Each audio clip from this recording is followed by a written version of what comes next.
नमस्कार मित्रों, मेरे स्पिरिचुअल कनेक्ट पर आप सभी लोगों का हार्दिक अभिनंदन है। मित्रों, आज मैं आप लोगों को हमारा जो सर्वश्रेष्ठ प्रिय पात्र है, हमको जो सदन कसाई हमें बहुत अच्छा लगता है मित्रों, उसके बारे में बताने वाली हूँ।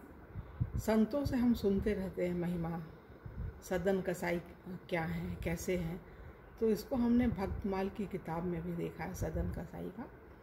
तो बहुत ही भक्त समझ सकते हैं, भगवान का अनन्य भक्त, जो वो उन्होंने चमत्कार किए हैं भगवान की कृपा से, अभी आप लोग सुनेंगे। अभी हम पढ़ रहे हैं इसको भक्तमाल की कथा से, तो इसको आप लोग ध्यान से सुनिए और लोगों तक पहुंचाइए मित्रों। ये जो भक्तों की कथा है ना, इसको ज़्यादा से ज़्यादा लोगों को शेयर कीजिए। और ये स्पिरिचुअल कलेक्ट है, अगर इसको आप लोगों ने सब्सक्राइब ना किया हो मित्रों तो सब्सक्राइब कर लीजिए और ज़्यादा से ज़्यादा लोगों को शेयर भी कीजिए और लाइक भी कीजिए मित्रों, यदि आप लोगों को अच्छा लगता है। तो हम लोग चलिए शुरू करते हैं। सदन कसाई के बारे में हम कहते हैं और आप लोग सुनिए। प्राचीन समय में सदन नामक कसाई जाति के एक भक्त हो गए हैं। प्राचीन समय में सदन नामक कसाई जाति के एक भक्त, मतलब कसाई जाति है एक, तो वो कसाई जाति में भी भक्त हो सकता है व्यक्ति। यद्यपि ये जाति से कसाई थे, फिर भी इनका हृदय दया से पूर्ण था, मतलब बहुत दयावान थे। आजीविका के लिए और कोई उपाय न होने से दूसरों के यहाँ से मांस लाकर बेचा करते थे। स्वयं अपने हाथ से पशुवध नहीं करते थे।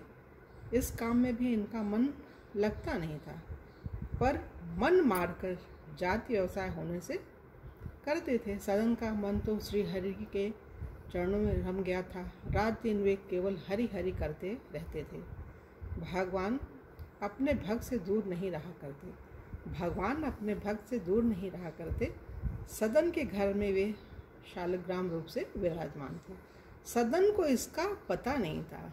सदन को ये नहीं मालूम था कि हमारे घर में शालिग्राम जी हैं। वे तो शालिग्राम को पत्थर का एक बाट समझते थे और उससे मांस तोला करते थे। एक दिन एक साधु सदन की दुकान के सामने जा रहे थे।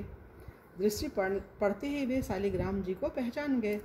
मांस विक्रेता कसाई के यहाँ अपवित्र स्थल में शालिग्राम जी को देखकर साधु को बड़ा दुख हुआ।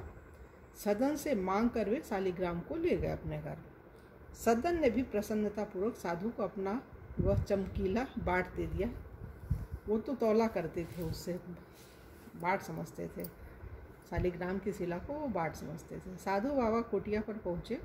उन्होंने विधि पूर्वक शालिग्राम की पूजा की, परंतु भगवान को उनसे प्रसन्नता नहीं हुई। रात में उन साधु को स्वप्न में भगवान ने कहा, तुम मुझे यहाँ क्यों लाए? मुझे तो अपने भक्त सदन के घर में ही बड़ा सुख मिलता है। जब वह मांस तोलने के लिए मुझे उठाता था, तब उसके शीतल स्पर्श से मुझे अत्यंत आनंद मिलता था। मुझे सदन के बिना एक क्षण कल नहीं पड़ती, मतलब कल नहीं पड़ती, अच्छा नहीं लगता। भगवान ये कह रहे हैं और उन साधु से कि मुझे यहाँ तुम्हारे यहाँ नहीं अच्छा लग रहा है, मुझे वहीं छोड़ आओ। साधु महाराज जगे। उन्होंने शालिग्राम को उठाया और सदन के घर जाकर उसे दे आए। साथ ही उसको भगवत कृपा का महत्व भी बताए। सदन को जब पता लगा कि उनका यह बटखरा तो भगवान शालिग्राम है, तब उन्हें बड़ा पश्चाताप हुआ, बड़ा दुख हुआ। सदन को अपने व्यवसाय से घृणा हो गई। वे शालिग्राम जी को लेकर पुरुषोत्तम क्षेत्र से जगन्नाथपुरी को चल पड़े।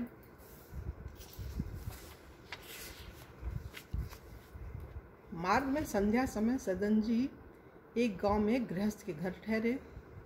उस घर में स्त्री पुरुष दो ही व्यक्ति थे। स्त्री का आचरण अच्छा नहीं था। वह अपने घर ठहरे हुए इस स्वस्थ सुंदर सबल पुरुष पर मोहित हो गई। आधी रात के समय सदन जी के पास आकर वह अनेक प्रकार की अशिष्ट चेष्टाएं करने लगी।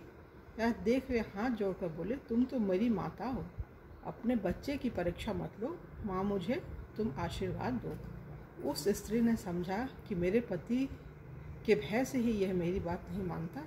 वह गई और तलवार लेकर सोते हुए अपने पति का सिर उससे काट दिया, तलवार से काट दिया अपने पति का सर। अब डरो मत। और आकर के सदन जी से बोलने लगी, मैंने अपने पति का सिर काट डाला, अब तुम मुझे स्वीकार करो। सदन भय से काँप उठे। स्त्री ने अनुनय विनय करके जब देखा कि उसकी प्रार्थना स्वीकार नहीं हो सकती, तब द्वार पर आकर छाती पीट पीट कर रोने लगी। लोग उसका रुदन सुनकर एकत्र हो गए। उसने कहा, इस यात्री ने मेरे पति को मार डाला और यह मेरे साथ बलात्कार करना चाहता था। लोगों ने सदन को खूब भला बुरा कहा, कुछ ने मारा भी, पर सदन ने कोई सफाई नहीं दी। मामला न्यायाधीश के पास गया।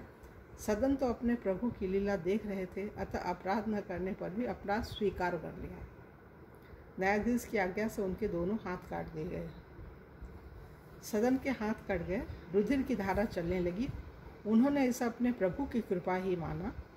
उनके मन में भगवान के प्रति तनिक भी रोष नहीं आया, जरा भी गुस्सा नहीं आया। भगवान के सच्चे भक्त इस प्रकार निरपराध कष्ट होने पर भी अपने स्वामी की दया ही मानते हैं।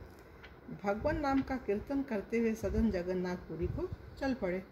उधर पुरी में प्रभु ने पुजारी जी को स्वप्न में आदेश दिया, मेरा भक्त सदन मेरे पास आ रहा है, उसके हाथ कट गए हैं, पालकी लेकर जाओ और उसे आदरपूर्वक ले आओ। पुजारी पालकी लिवाकर गए और आग्रहपूर्वक सदन को उसमें बैठाकर ले आए।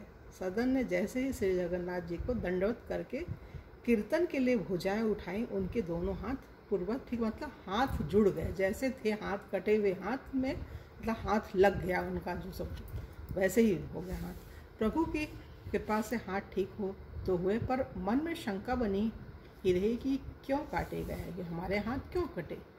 रात में स्वप्न में भगवान ने सदन जी को बताया, तुम पूर्व जन्म में काशी में सदाचारी विद्वान ब्राह्मण थे। एक दिन एक गाय कसाई के घेरे से भागी जा रही थी, उसने तुम्हें पुकारा, तुमने कसाई को जानते हुए भी गाय के गले में दोनों हाथ डालकर उसे भागने से रोक लिया। वही गाय वह स्त्री थी और कसाई उसका पति था। पूर्व जन्म का बदला लेने के लिए उसने उसका गला काटा। तुमने भयातुरा गाय को दोनों हाथों से पकड़कर कसाई को सौंपा था। इस पाप से तुम्हारे हाथ काटे गए, इस दंड से तुम्हारे पाप का नाश हो गया। सदन ने भगवान की असीम कृपा का परिचय पाया। वे भगत प्रेम में विह्वल हो गए। बहुत काल तक नाम कीर्तन गुणगान तथा भगवान के ध्यान में तल्लीन रहते हुए उन्होंने पुरुषोत्तम क्षेत्र में निवास किया और अंत में श्री जगन्नाथ जी के चरणों में देह त्याग कर वे परम धाम पधारे। तो ये मित्रों, भक्त तो अद्भुत होते हैं। भक्त और भगवान अनन्य हैं, दोनों एक दूसरे को बहुत प्यार करते हैं। तो ये तो सदन कसाई का आज यहाँ पे पूरा हुआ मित्रों, और कल अगली वीडियो में किसी और भक्त के बारे में आप लोगों से बात करेंगे। तब तक के लिए जय हिंद, जय भारत, ओम शांति, ओम शांति, ओम शांति।